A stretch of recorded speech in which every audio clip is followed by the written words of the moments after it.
do it. Hello guys! Welcome back to my channel. So late na ako nag-vlog kasi busy ako today guys. And kaninang umaga pala, lumabas kami ni Mr. Kasi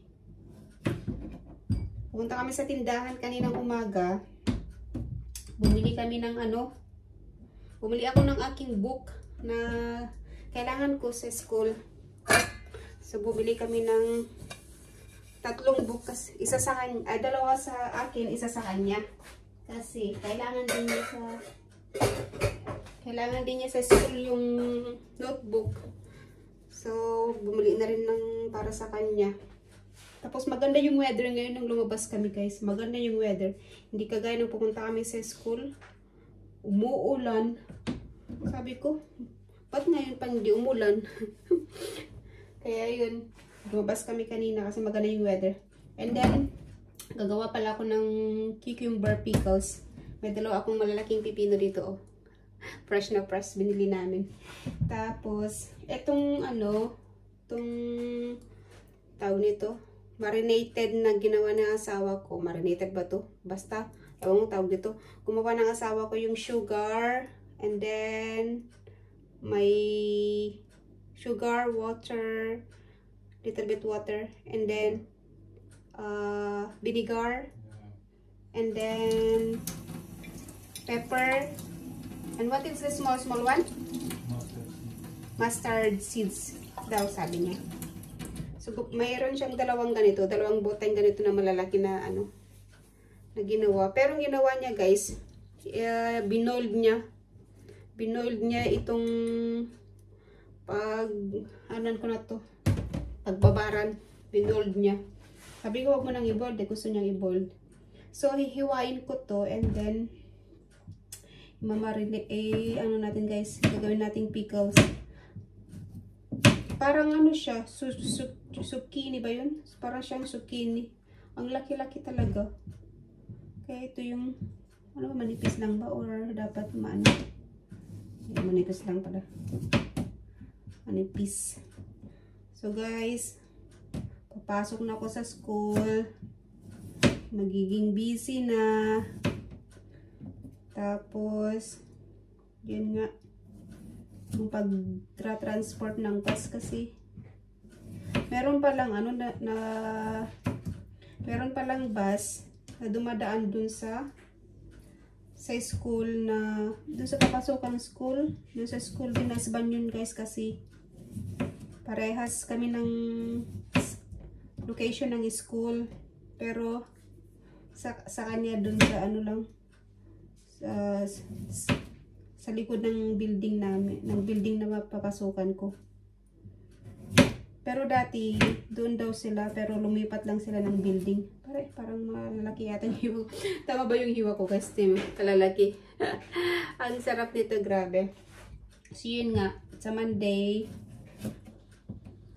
papasok na ko ng Monday, and then, tamang-tama, day off niya, so ihahatid muna niya ako sa first day and then naantayin na lang niya ako hanggang matapos yung klase.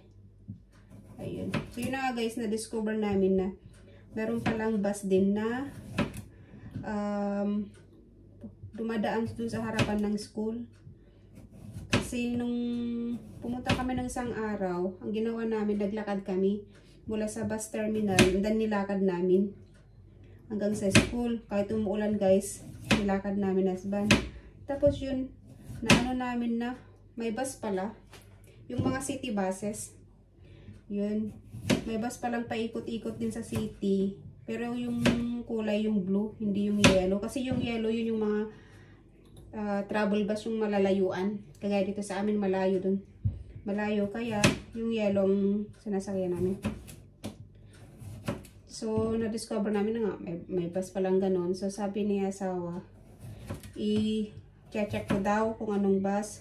Tapos chinek naman niya dun sa sa online. Nakita niya yung bus number ng papunta doon. Marami namang bus na punta doon, kaya lang iba-ibang bus stop sila humihinto. Pero gusto ko yung pinakamalapit na talaga dun sa ano. Meron pupunta dun sa harapan mismo ng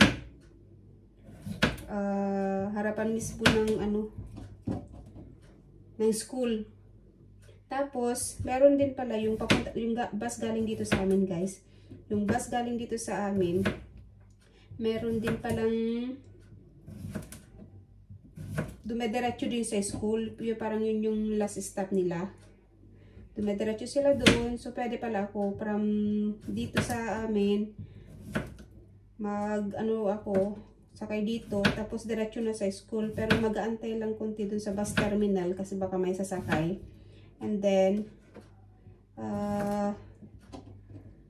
bababa na ako dun sa harapan na mismo. Parang ang dami naman yata nitong tubig. Babawasan ko kasi may isang ganyan pa naman na bote na ginawa ni husband. Ang dami. Dami yata yung ginawa ni husband. Puno na agad. Dami.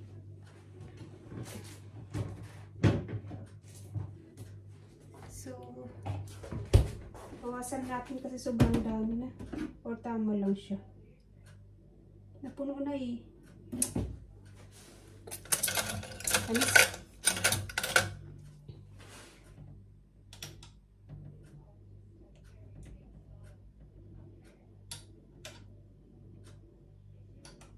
Yan. Gawa na lang ako ng dalawang bote na lang. Gagawin ko. Masarap din naman siya i-ano sa salad.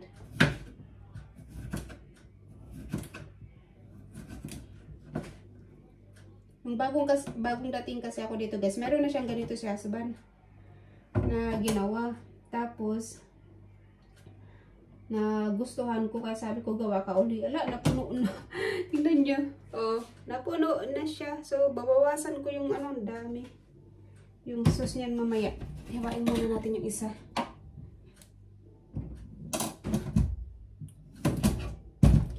Sabi ko sa kanya, wag mo nang iluto yung yung sugar, tsaka vinegar and water. Pinakuluan pa pala talaga niya. Kaya nag-antay pa akong lumamig ito para magawa itong pickles ko. Kaya ginawa ko, nung medyo malamig-lamig na siya, nilagay ko na doon sa rep para lumamig konti. Pero parang medyo magulang na tong cucumber kasi malalaki na tong malalaki na tong seeds niya. May mga seeds na siya, oh. Ewan ko siya. Malaki kasi itong pinili niya, guys. Siguro kasi pang pickles, kaya malaki. Ito binili namin nung pumunta kami dun sa city nung isang araw. Kasi mas mura kasi yung bilihin din dun, guys, kasi dito sa amin. Kasi sentro doon. Kaya nag-groceries na kami doon. At least naka-relax din kami na maglakad. Kaya lang nakalimutan namin bumili ng tomato sauce kanina. O yung tomato crunch ba yun? Kamatis. So, nung pumunta kami sa doon sa store para bili ng book, bumili na rin kami kasi nagluto pala ako ng pumpkin with baboy. Kasi naalala niyo nung pumunta si husband sa Stockholm, tapos bumili siya ng pumpkin for Halloween. Dahil tapos na yung Halloween, sabi ko, wag nang itapon yung lulutuin ko. Kaya yun, niluto ko kasi itatapon sana niya yun. Niluto ko, ang daming ang laki kaya yun. Tapos ang dami nung ni-slice ko, ang dami. Napuno yung kawali na pinaglutuan ko. Tapos, ang nakakatawa, guys, ang daming buto. Pero yung buto, ang ginawa ko, pinatuyo ko kasi gagawin ko siyang parang pakwan ba? Yung sa atin parang pakwan. Hindi na pakwan yun. Yung parang pakwan na kinakain. Niluto ko siguro yung buto niya. Kasi ang lalaki tapos ang tataba, guys. Tapos yung pinapatuyan ko sa ilalim ng heater.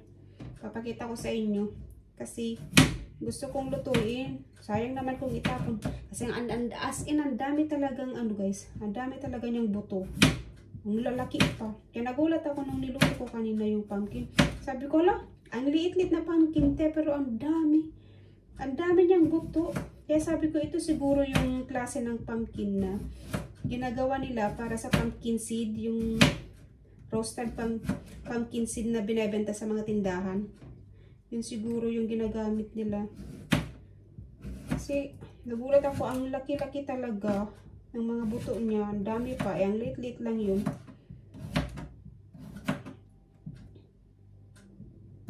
So, yan na guys. Tapos na yung ating pickles. Yung isa bawasan natin kunti ng ano kasi ang dami. Napuno. Napuno. Itong dami. Bawasan natin. Huwag lang itapon. Tatapon ko sana kaya wag na.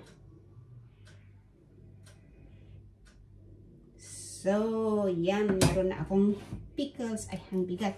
Ayan. Pickles na ako, guys. Oh, diba? Solved na. Hindi na ako bibili ng cucumber pickles. Oh, diba? Hi. And then, pakita ko sa inyo yung pumpkin seed na sinabi ko. Ayan, guys.